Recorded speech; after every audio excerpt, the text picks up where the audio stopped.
दोस्तों कब हमें बिल्कुल सावधान और सतर्क हो जाना चाहिए? किस मामले में?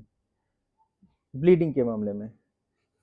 अगर हमें 2 या 3 दिन से ज़्यादा से ब्लीडिंग हो रही है, खून की मात्रा लगातार बढ़ती जा रही है या बहुत ज़्यादा दर्द के साथ ब्लीडिंग हो रही है, अगर हमारी एज 40 या उससे ज़्यादा है और हमें पहली बार ब्लीडिंग हो रही है या आपके फैमिली में कैंसर की हिस्ट्री है या कार्सिनोमा की हिस्ट्री है।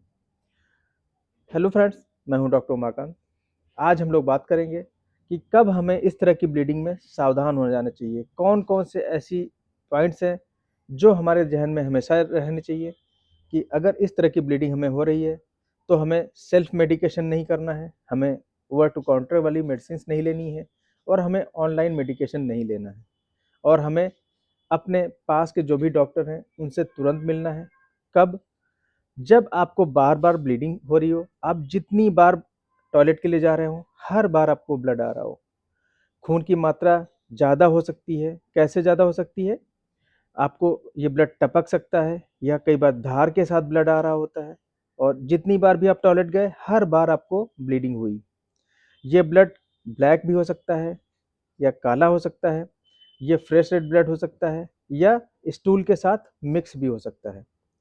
अगर हमें बिना दर्द के ब्लीडिंग हो रही है, कई बार ऐसा होता है कि हमको दर्द नहीं होता है और ब्लीडिंग होती रहती है या हम लोग को जो भी स्टूल आ रहा है वो म्यूकस के साथ मिक्स होके आ रहा है और स्टूल के साथ में हमें ब्लीडिंग भी हो रही है।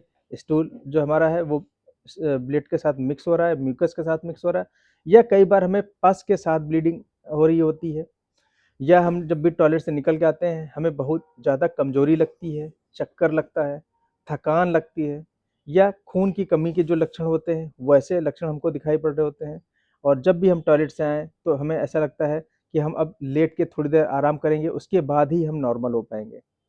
या अनइंटेंशनल वेट लॉस अगर आपको हो रहा हो, आपका वज़न गिर रहा हो और उसके साथ ब्लीडिंग हो रही है।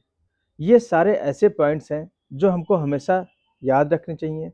हमें हमेशा इन चीज़ों के लिए सावधान और सतर्क रहना चाहिए और ओवर टू काउंटर ड्रग है या सेल्फ मेडिकेशन है या ऑनलाइन मेडिकेशन ना लेके सबसे पहले हमें अपने डॉक्टर के पास जाके अपने प्रॉब्लम की डायग्नोसिस बनाना चाहिए।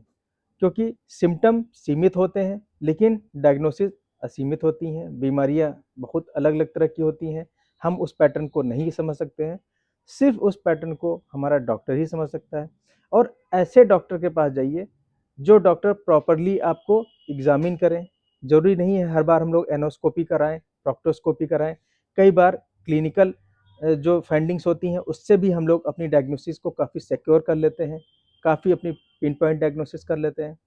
अगर हमारे डॉक्टर को ज़रूरत लगेगी, वो सिग्माइडोस्कोपी है, कोलोनोस्कोपी है, एनोस्कोपी है या प्रोक्टोस्कोपी है, इसको कराएँगे या आपको एमआरआई है या और एंडो एनल अल्ट्रासाउंड होता है।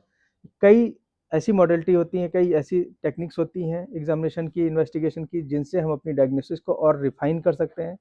तो हमें कभी भी इस तरह की ब्लीडिंग में सेल्फ मेडिकेशन नहीं लेना चाहिए। हमें सबसे पहले अपने डॉक्टर से संपर्क करना चाहिए।